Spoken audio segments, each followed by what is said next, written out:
പവിത്രത്തിൻ്റെ ഒരു അപ്കമിങ് എപ്പിസോഡിലേക്ക് എല്ലാവർക്കും സ്വാഗതം. രാത്രി ഒരുപാട് വൈകിയിട്ടും വേദയ്ക്ക് ഉറക്കം വരുന്നില്ല. അപ്പോൾ അവൾ വെള്ളമെടുക്കാനായി കിച്ചണിലേക്ക് ചെല്ലുന്ന സമയത്ത് നമ്മുടെ മാഷ് ഉറങ്ങിക്കിടക്കുന്ന കമലാമ്മയെ പുതപ്പിക്കുന്നതാണ് കാണുന്നത്. ഇത് കാണുന്ന വേദ ചോദിക്കുന്നുണ്ട്, മാഷേ അമ്മ ഉറങ്ങിയോ? ആ ഉറങ്ങി, ഇപ്പോൾ ദാ ഉറങ്ങിയതേ ഉള്ളൂ.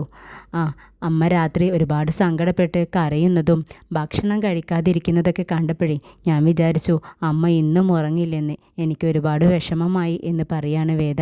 അപ്പോൾ മാഷ് പറയുന്നുണ്ട്, ഇല്ല, അവൾ ഒരുപാട് വൈകിട്ടും ഉറങ്ങിയിട്ടുണ്ടായിരുന്നില്ല.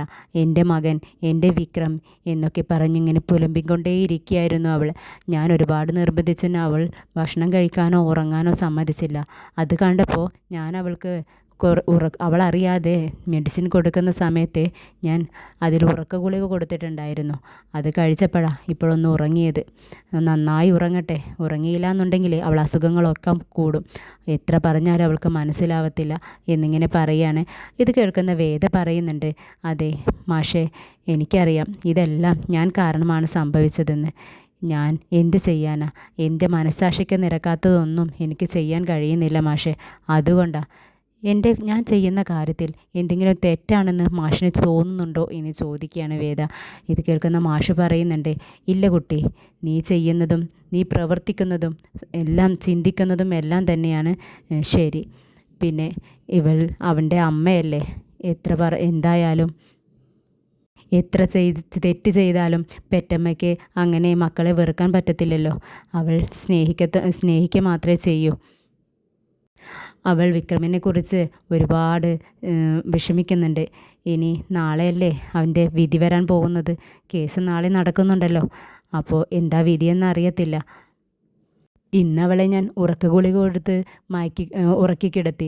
പക്ഷേ വിധി വന്നു കഴിഞ്ഞാൽ എന്താണ് ഇനി ചെയ്യാൻ പോവാന്ന് എനിക്കറിയത്തില്ല.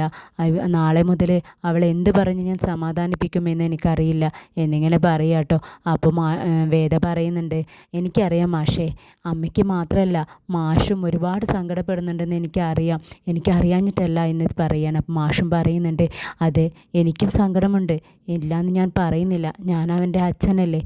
പിന്നെ അതിനേക്കാൾ ഉപരി എൻ്റെ കമലയുടെ സങ്കടം കാണുമ്പോഴാണ് എനിക്ക് വിഷമാവുന്നത്.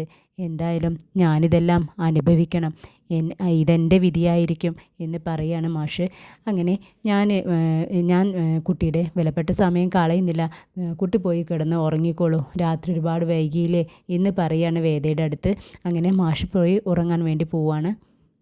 പിന്നീട് രാവിലെ ഒരുപാട് ആയിരിക്കണു കമലാമ്മ ഞെട്ടി ഉണരുകയാണ്. പെട്ടെന്ന് തന്നെ കമലാമ്മ, അയ്യോ എൻ്റെ വിക്രം, എന്താ ഇത്? എങ്ങനെ ഞാൻ ഇങ്ങനെ ഉറങ്ങിക്കിടന്നത്? നിങ്ങൾ ആരും എന്താ എന്നെ വിളിക്കാഞ്ഞത് എന്നൊക്കെ ചോദിച്ചുകൊണ്ട് എണീക്കുകയാണ്. കമലാമ്മ ബഹളം വെക്കുന്നത് കേട്ടിട്ട് നമ്മുടെ വിശ്വവും വിനയനും ശ്രീജയൊക്കെ ഓടി വരിക കേട്ടോ. അമ്മ ഇങ്ങനെ ബഹളം വെക്കേണ്ട, എന്തിനാ ഇങ്ങനെ കരയുന്നേ? അമ്മ കുറച്ച് നേരം വൈകുന്നല്ലേ ഉള്ളൂ, കുഴപ്പമില്ല അമ്മേ. ഇന്നലെ രാത്രി അമ്മ ഉറങ്ങാതിരിക്കുന്നത് കണ്ടിട്ട് അച്ഛൻ അമ്മയ്ക്ക് ഉറങ്ങാനുള്ള ഗുളിക തന്നു, അതുകൊണ്ടാണ് ഇത്രയും നേരം കിടന്നുറങ്ങിയത്, അല്ലാണ്ട് ഒരു കുഴപ്പമില്ല അമ്മേ എന്നിങ്ങനെ പറയാം കേട്ടോ. അപ്പോഴാണ് കമലാമ്മ പെട്ടെന്ന്, അയ്യോ ഇന്ന് നമുക്ക് കോടതിയിൽ പോകേണ്ട കാര്യമുണ്ടല്ലോ, പോകണ്ടേ ശ്രീജെ?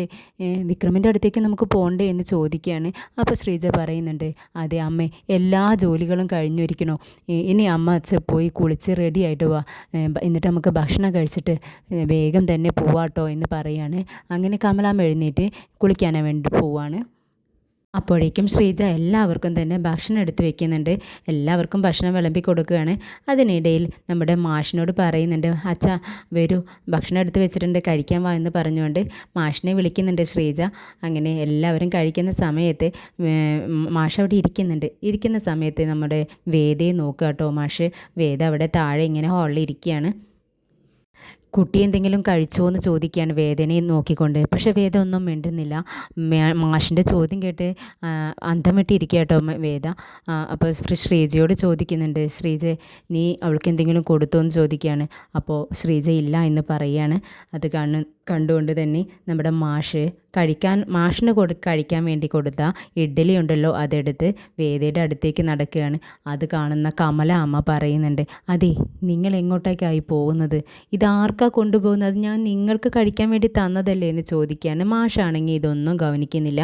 വേഗം തന്നെ വേദയുടെ മുന്നിൽ കൊണ്ടുപോയി ഇത് പ്ലേറ്റ് വെച്ച് കൊടുക്കുകയാണ്. എന്നിട്ട് പറയുന്നുണ്ട്, കുട്ടി ഇത് കഴിക്കുക എന്ന് പറയുകയാണ്.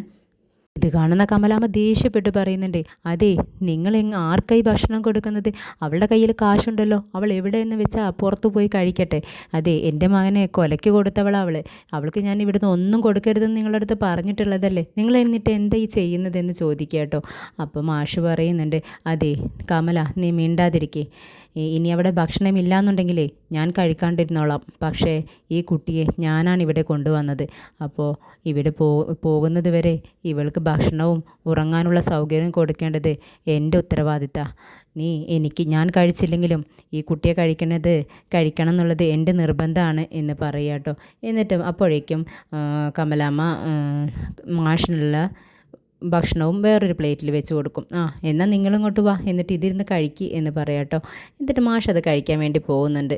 അപ്പോൾ വേദിയോട് പറയുന്നുണ്ട്, അതെ കുട്ടി കഴിക്കൂ, കുട്ടി കഴിച്ചിട്ട് മാത്രമേ ഞാൻ കഴിക്കുകയുള്ളൂ പറയാം കേട്ടോ. അപ്പോൾ വേദിക്ക് മനസ്സിലായി മാഷ് ഇത് താൻ കഴിച്ചാൽ തന്നെ കഴിക്കത്തുള്ളെന്ന്. അങ്ങനെ വേദ കഴിക്കുന്നുണ്ട് ഭക്ഷണം. അപ്പോൾ അത് കാണുന്ന മാഷിനും സന്തോഷമാവുന്നുണ്ട്. അങ്ങനെ എല്ലാവരും ഭക്ഷണം കഴിച്ചിട്ട് വേഗം കോർട്ടിലേക്ക് പോവാണ്. വിക്രമിനെ കോടതിയിലേക്ക് കൊണ്ടുവരുന്നുണ്ട്. ശ്രീനിസാർ വേഗം തന്നെ വിക്രമിൻ്റെ അടുത്ത് ചെന്ന് സംസാരിക്കുന്നുണ്ട്. ഇതെല്ലാം നമ്മുടെ കമലാമ്മയെല്ലാം കാണുന്നുണ്ട്. അങ്ങനെ ശ്രീനിസാർ വേഗം തിരിച്ച് വന്ന് അമ്മയുടെ അടുത്ത് സംസാരിക്കാൻ അമ്മയോട് പറയുന്നുണ്ട്, അതെ അമ്മേ, നമ്മുടെ വക്കീലുണ്ടല്ലോ വിക്രമിന് വേണ്ടി വാദിക്കാൻ വരുന്ന വക്കീൽ, അദ്ദേഹത്തെ വിളിച്ചിട്ട് കിട്ടുന്നില്ല. അദ്ദേഹത്തിന് എന്തോ സംഭവിച്ചിട്ടുണ്ട്, ഈ കേസിൽ നിന്നും പിന്മാറിയിരിക്കണോ എന്നൊരു ഡൗട്ടുണ്ട് എന്ന് പറയാം കേട്ടോ. അപ്പോൾ ഇത് കേൾക്കുന്ന കമലാമ്മ വായ്പൊത്തിക്ക് അറിയുന്നുണ്ട്. അപ്പോൾ ഇത് കാണുന്ന ശ്രീൻ സാറ് പറയുന്നുണ്ട്, ഇല്ല അമ്മ കരയണ്ട, നമുക്ക് വേറെ ഒരു വക്കീലിനെ വെക്കാം, പക്ഷേ അതിന് കുറച്ച് സാവകാശം വേണം. അപ്പോൾ ജഡ്ജ് വരുന്ന സമയത്ത് അമ്മ കുറച്ച് സമയം ചോദിക്കണം, ഞങ്ങൾക്ക് വക്കീൽ ഇങ്ങനെ മിസ്സായിരിക്കണോ, അതുകൊണ്ട് തന്നെ ഞങ്ങൾക്ക് കുറച്ച് സമയം തരണം എന്ന് പറഞ്ഞുകൊണ്ട് ഒരാഴ്ച അവധി നമുക്ക് മേടിക്കണം. അതിന് അമ്മ തന്നെ വേണം. റിലേറ്റീവ്സ് ആരെങ്കിലും ചോദിച്ചാൽ മാത്രമേ അവർ അവധി തരത്തുള്ളൂ. അപ്പോൾ അമ്മ നന്നായി സംസാരിക്കണമെന്ന് പറയുകയാണ്. അപ്പോൾ അമ്മ കമലാമ്മ നെഞ്ഞത്ത് കൈവച്ചുകൊണ്ട് പറയുന്നുണ്ട് കേട്ടോ, എൻ്റെ മോന് വേണ്ടി ഞാൻ എന്തും ചെയ്യും, ആരോട് വേണമെങ്കിലും എങ്ങനെ വേണമെങ്കിലും കെഞ്ചും, ഞാൻ കാല് പിടിച്ചിട്ടാണെങ്കിലും ഞാൻ അവരെ കൊണ്ട് സമ്മതിപ്പിക്കും എന്നൊക്കെ പറയാം കേട്ടോ. അങ്ങനെ ജഡ്ജ് വരുന്ന സമയത്ത് എല്ലാവരും ജഡ്ജിനെ കണ്ടിട്ട് അന്തം വിട്ട് നിൽക്കുക കേട്ടോ. വേദയുടെ അച്ഛൻ ശങ്കരനാരായണനാണ് കോടതിയിൽ ജഡ്ജായി ഉണ്ടായിരുന്നത്. പക്ഷേ ഇപ്പോൾ വേറൊരാളാണ് വരുന്നത്. അദ്ദേഹത്തെ കണ്ട് എല്ലാവരും അന്തം വിട്ട് നോക്കുന്നുണ്ട്. അങ്ങനെ എല്ലാവരും അണയും കൊണ്ട് ചേറിലിരിക്കുന്നുണ്ട്. അദ്ദേഹം പറയുന്നുണ്ട്, ഇനി ഈ കേസ് ഞാനാണ് ജഡ്ജ് ചെയ്യാൻ പോകുന്നത്. ശങ്കരനാരായണൻ കുറച്ച് പേഴ്സണലായ അസൗകര്യങ്ങൾ കൊണ്ട് തന്നെ അദ്ദേഹം ഇതിൽ നിന്ന് പിന്മാറിയിരിക്കുകയാണ്. ഇനി ഞാനാണ് ഇത് ജഡ്ജ് ചെയ്യാൻ പോകുന്നത് എന്നൊക്കെ പറയുന്നുണ്ട്. അങ്ങനെ വിക്രമിൻ്റെ കേസ് വാദിക്കാൻ തുടങ്ങുകയാണ്. അങ്ങനെ വിക്രമിനായി വക്കീൽ ഹാജരായിട്ടുണ്ടോ എന്ന് ചോദിക്കുന്നുണ്ട്. പക്ഷേ ഇല്ല എന്ന് നമ്മുടെ വിക്രം പറയാൻ വേണ്ടി തുടങ്ങുമ്പോഴേക്കും അങ്ങോട്ടേക്ക് നല്ലൊരു എൻട്രി നടത്തുകയാണ് നമ്മുടെ ശങ്കരനാരായണനാണ് നമ്മുടെ വിക്രമിൻ്റെ കേസിനി വാദിക്കാൻ പോകുന്നത്.